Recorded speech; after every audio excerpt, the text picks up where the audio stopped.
welcome to day 114. It's been 2 weeks since we had day 100, so that's a special number-ish.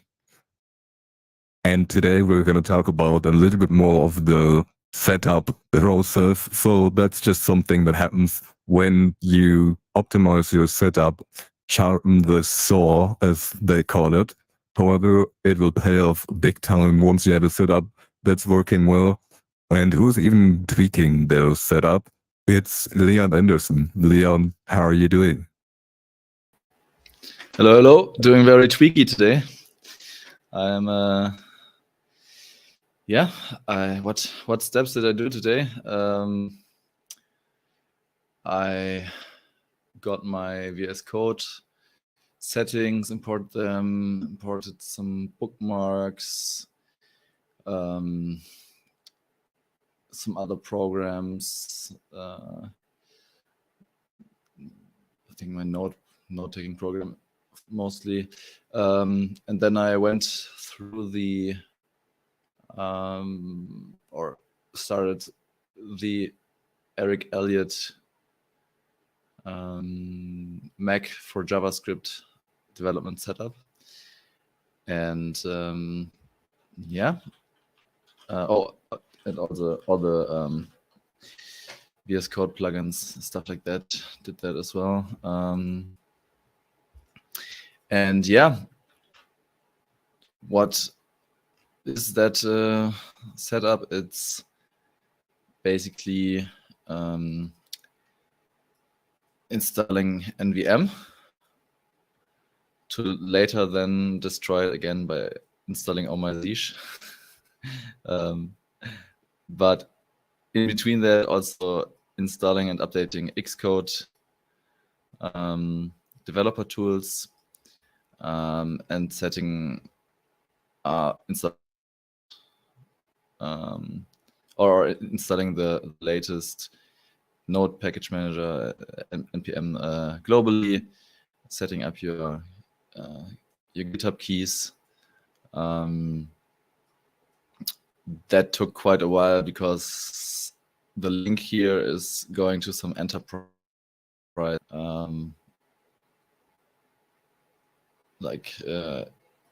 GitHub Enterprise tutorial, and that is not really clear where to go. And I tried that for a while and asked Aleph. He showed me which of the normal docs I can use, and well, there are some, like, I would say those are not the clearest tutorials because they assume that you know what an SSH agent is, and it's not that straightforward. I remember the first time setting up the SSH key was quite a hassle when we did that together, and doing that alone was also not the easiest, but I got it done. But for some reason I can't really clone my repositories yet. Got some errors and I have no idea what's going on, but I definitely got to create a new SSH key and posted the public key into GitHub. Did that for sure. I didn't do the SSH agent thing because, as far as I understand it, it's like a signing mechanism, signature verification program that's running somewhere in the background, so you don't have to type your passphrase for authentication. But for some reason I had to type my passphrase last time anyway, each time that I started restarted or rebooted my my laptop and started VS Codium. And that was totally fine for me. And so I basically skipped that SSH agent part, just copied the public key into the GitHub account. And there it said that it's a good key, success. And but for some reason, I can't clone my repository. I don't even know if my blog code repository is private. Yeah, it's private. But I don't know. It showed me that there was some weird stuff. Like it showed me a fingerprint. Like I think the fingerprint is some stuff like similar to a public key, maybe, I don't know. That was different from my old SSH key and different from my new SSH key, and that was a bit weird. And my passphrase, my old passphrase didn't work, and I didn't get any step yet where I could set a new passphrase. So I have no idea where that's going on. And I know the setting up the SSH agent on Mac also, or adding the key to the SSH agent on Mac seemed very hacky. There was stuff like I have to write some stuff in some files to enable, where was it?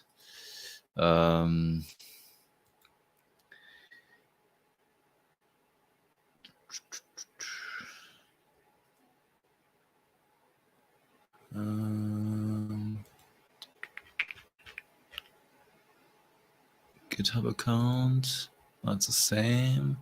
Generate, creating.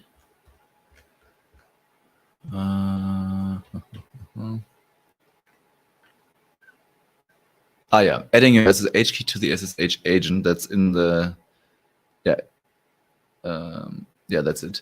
That seemed like something that like we didn't do something. I don't remember anything like that. I mean, the last time we did that, it was on Windows, but it seemed like some weird stuff. And if I don't need it, I have to, like, if I can just type passphrase instead, I don't know, I can just skip it. But anyways, yeah, as I couldn't clone my repository and thereby verify the whole process yet, and as I couldn't reach Aleph in that time, I skipped, or I went to the next point, which was to install OMyZ shell in the setting up. Exactly, and it says follow the instructions. Wait, this is going to wipe out your MVM settings, but don't worry. Scroll up and run that in MVM installer script again, and you're back in business. Well, I did that, and it's not. It says it's still installed, so no worries about that. But then when I try NVM commands, it says unknown command NVM, which is pretty weird for something that's installed. So yeah, some weird behavior. I'm on my weird behavior. And well, I was running around in some of those loops trying to figure it out. Luckily, I figured out how to find hidden files in Mac, because you can't just, or at least I didn't easily find any setting in the Finder settings to enable seeing them. So I had to find some shortcuts on the internet to find hidden. And then I had to configure I had to go into the well, I had to. What was the command? I had to write into the Zeesh config file, into the Zeesh RC. That was not part of any of the tutorials. I had to do that because I couldn't open files with the terminal in Codium. Usually the either code or Codium works as the command, and both commands were not known. So I had to go into the Zeesh RC, which was hidden. So I had to enable seeing that. Then I had to write into that file like some path, like export path, something, which linked to the VS Codium app path, like to the file path, but not only to the file path itself, but also to like subpaths inside of the package to some folder, something, and then suddenly Codium worked as the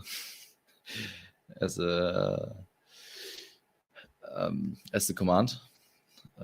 So that was quite a journey with the help of ChatGPT, who I had to cycle through many iterations to get to that point. And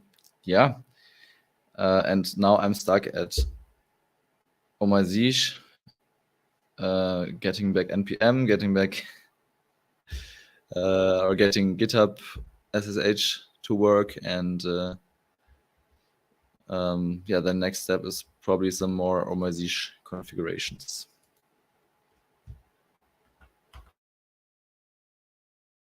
Cool.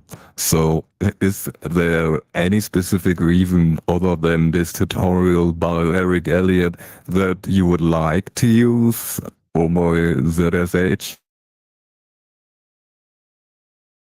I mean, I'm curious how it affects my my coding, and I heard it also from other coders that it's cool. So I'm definitely curious about it. It's not a necessity though for me. Got it. Then I would consider dropping ZSH. I'm running Mac and I'm also not using all my ZSH because the main reason, even on this article, that Eric recommends ZSH is because he wants to see his Git path and stuff. However, I can send you some nice commands that you can just put in your ZSH RC that will give you the same. And it looks like, or it sounds like, oh my ZSH is a total headache to install. So if I was you, I would not deal with this and would be like, okay, it's too hard, and just go with the regular shell in Mac, which is ZSH, by the way, anyway. So I don't think there's much reason to run oh my ZSH anymore, because it used to be that Mac by default is Bash, and they switched that a few years ago. However, this article by Eric was written before the default switch. So if there are any specific ZSH features, we will get them by default just by using the default terminal. And there are still some nice styling options that you can do in the settings that are very easy to Google. So your terminal looks however you would like it to look. And then probably the installation, adding the SSH key, using NVM and stuff should be a lot easier. Yes, then I'm going to see if I can just uninstall it, and hope that NVM works again then. And are you, like, I talked about the SSH agent thing. would you say that's necessary, or was I right about being able to skip it? Because yeah, I don't care if I have to type in passphrase. To be honest, I don't know. I always just follow those tutorials when I set up a Mac, which is like every blue moon. But we can try and make it work without that agent and see if that works. And if we cannot make it work, then we can try with the agent. And yeah, because the main thing is to just make it work. Yeah, I thought it might be easier without it because it worked the last time without anything similar like that. So, but yeah, let's see what's the working way. Great. So we will keep you guys updated. Thank you for watching. We will get back to the blog of Leon and showing some actual code and stuff in the coming days once this new setup is cleared out. And if you want to learn something, watch yesterday's stream where we looked at React context. And if you're working on something else, let us know on Twitter. Maybe we can help. Let us know here in the chat. We always answer every question. If you're watching the recording, join us live. It's always fun. There were up to 3 people watching today. So thank you to every single one of you. And this has been day 114 of 100 days of code, of 200 days of code, actually, with also 100 days of gym, which today is day 14 of 100 days of gym, and with me, Leon Andersen, and my mentor.